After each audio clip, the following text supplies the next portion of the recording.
In our next tutorial, we will show you how to edit the footer on your website. First, we will use our mouse cursor to navigate to the front end of the website.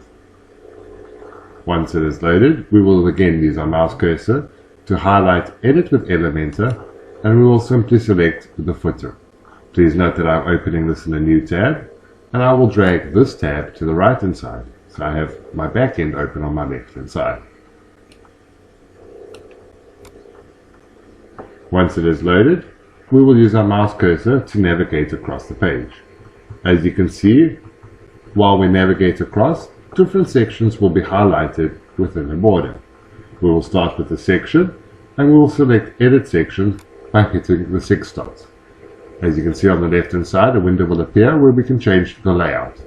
As our previous tutorials, this is all the same. We're able to stretch the section, change the content width, the column gaps, the height, vertical alignment, the overflow, and so forth.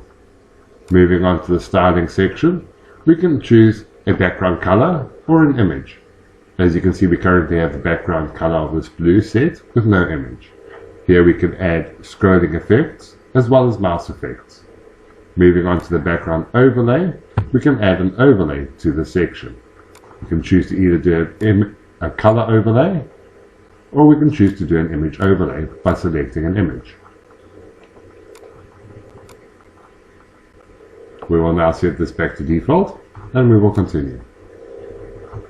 Moving forward, we can add a border to this entire section, as well as a shape divider to the top or the bottom. Moving on to the advanced section, we have our margin and padding. As you can see here, we currently have padding set at 60 to the top and 60 to the bottom. If I was to remove the 60 at the top, you can see that there is no gap between the content and the edge of the section. I will set that back to 60, and you can see it is sitting evenly in the middle. Lastly, in our motion effects, we can add a scrolling effect, as well as an entrance animation that pertains to this entire section. Next, we have our responsive and attributes, as well as our custom CSS section, which we do not need to worry about. Now that we have covered the section, we will move on to the column. As you can see here, we currently have quite a few columns. The columns are indicated by the dotted border. By selecting the Edit button, the window on the left will appear.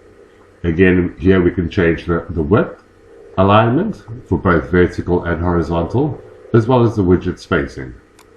In the styling section, we have our normal settings, which is our background, which we can choose as a color or an image.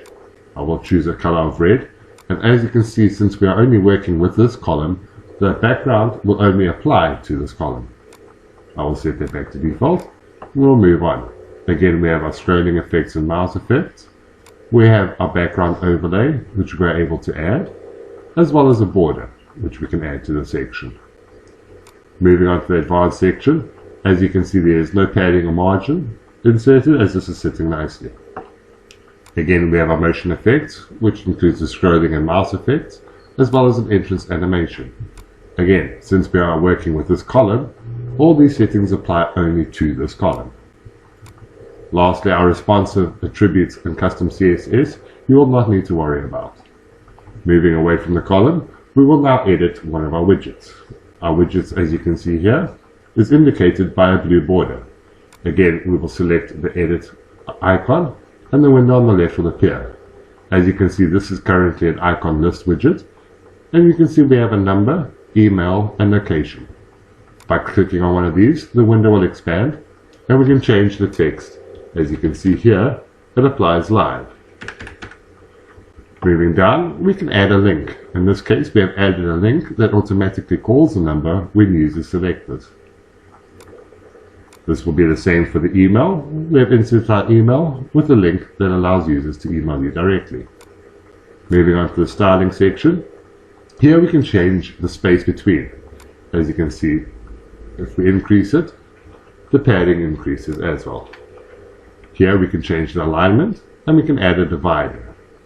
Next, we come to the icon style. Here we can choose the color of the icon, the hover color, the size, and so forth. I'll set that back to default, and we have come to the text. Here we will change the text color, the hover color, the text indent, and we're able to change the typography, which includes the font, size, and so forth. Lastly, in our Advanced tab, we have a margin set to 0.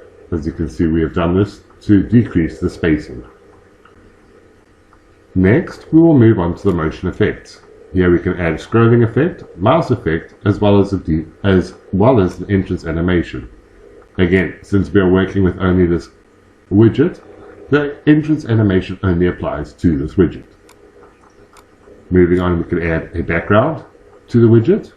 We can add a border, as well as play around with the positioning. The responsive attributes in CSS will not be needed.